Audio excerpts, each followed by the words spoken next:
ये 4 साल की तपस्या है, 4 साल की मेहनत है कि आप वहां पहुंच गए जहां एक कदम दूर है वर्ल्ड कप। यार वर्ल्ड कप तो बहुत बड़ी चीज होती है।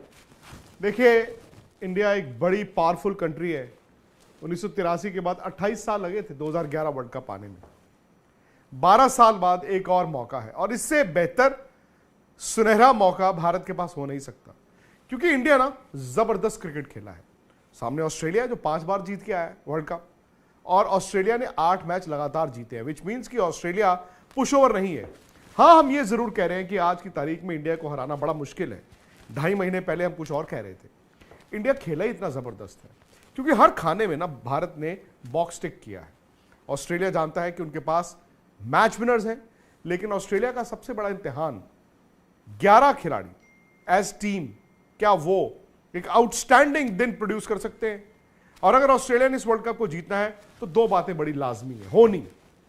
एक ये कि ऑस्ट्रेलिया का दिन जबरदस्त हो, ट्रेविस हेड, वार्नर, मैक्सवेल, इनमें से किसी का एक आउटस्टैंडिंग दिन आ जाए, वो ऐसी ही पारी खेल जाए, या फिर भारत का जी एक खराब 1 घंटा आ जाए जहां पे विकेटें गिर जाए और वहां पर ऑस्ट्रेलिया को मौका मिले। लेकिन अगर इंडिया उस तरह खेला जिस तरह इस वर्ल्ड कप में खेला है तो मुझे यह लगता है मैन टू मैन भी ऑस्ट्रेलिया मुकाबले में नहीं है। फिर इंडिया अपनी कंडीशंस में अहमदाबाद की इस पिच पे और जिस तरह भारत खेल रहा है, इंडिया को कैसे हरा पाओगे?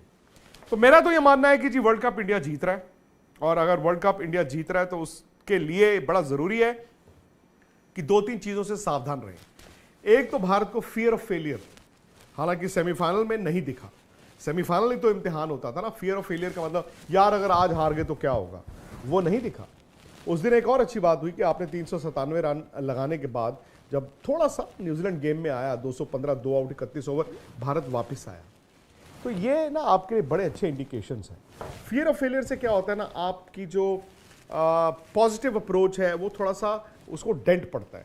और अगर ऑस्ट्रेलिया ने इस वर्ल्ड कप को जीतना है तो मुझे लगता है कि एक ही खतरा है कि कहीं ऐसा ना हो जाए कि इंडिया के जी शुरू में 2 या 3 आउट हो जाए। फिर भारत की बैटिंग थोड़ी टेस्ट होगी। हालांकि अय्यर ने 4 नंबर पर जो 200 लगातार बनाए, या केएल राहुल ने जो बैटिंग की है, वहां ना आपको थोड़ा रिलीफ मिलता है। लेकिन मेरा अभी भी मानना है कि the key to winning the world cup for India is Shubman Gill और रोहित शर्मा की सलामी जोड़ी।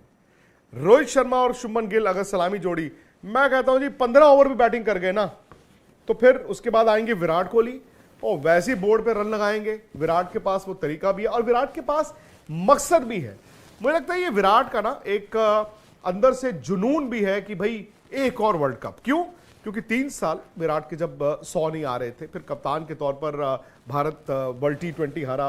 पिछले साल रोहित की कप्तानी में भारत वर्ल्ड T20 हारा। तो कहीं ना वो सवाल आपके जहन में रह जाते हैं, वो टीस यहां पर चुभती है कि यार हम कैसे हार गए थे 19 का वर्ल्ड कप, हम कैसे हार गए यार 2 T20 वर्ल्ड कप्स, हम कैसे हार गए 2 वर्ल्ड टेस्ट चैंपियनशिप फाइनल्स। मतलब ये देखा जाए 19 वर्ल्ड कप से लेकर अब तक 5 आईसीसी टूर्नामेंट्स में इंडिया को वो नाकामी दिखी, और हर बार एक कॉमन चीज होती थी, fear of failure.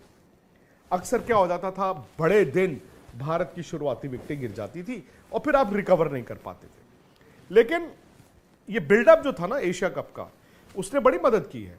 Asia cup में 2 चीजें हुई। एक तो जो 3 स्लॉट्स खाली थे, अय्यर की फिटनेस, राहुल की फिटनेस और बुमराह की फिटनेस, भाई उन्होंने आके वो तीनों खाने भर दिए। दूसरा, इंडिया कप जीता। कप जीतना ना बहुत बड़ी बात होती है, भले वो 3 देशों में जीते, आप 4 में जीते, 5 में जीते।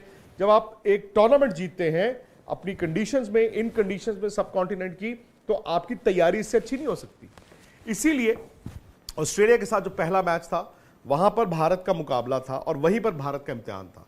द मोमेंट इंडिया वो ऑस्ट्रेलिया को हरा गया, फिर आपको मालूम था कि यार कम से कम अब आखिरी 4 में हमें कोई दिक्कत नहीं है। फिर आपने पाकिस्तान भी हराया, बांग्लादेश भी हराया, और फिर टर्न अराउंड आया न्यूजीलैंड की गेम से, क्योंकि बांग्लादेश में जब हार्दिक को चोट लगी, आपने न्यूजीलैंड वाले मैच में शामी को खिलाया। अब शामी ने वहां पे जाके बड़ी अच्छी गेंदबाजी की, but the real turn around Bharat के लिए था लखनऊ। भारत चेज करना पसंद करता था, तो भारत क्या करता था, गेंदबाजों ने अच्छा बॉल डाला, सामने वाले को रोक दिया और फिर भारत ने चेज कर दिया। लेकिन एक नई चीज देखने में मिली, जब लखनऊ में भारत ने 229 रन बनाए और फिर तेज गेंदबाजों ने सेकंड गेंद करते हुए फ्लड लाइट्स में उन कंडीशंस का फायदा उठाया।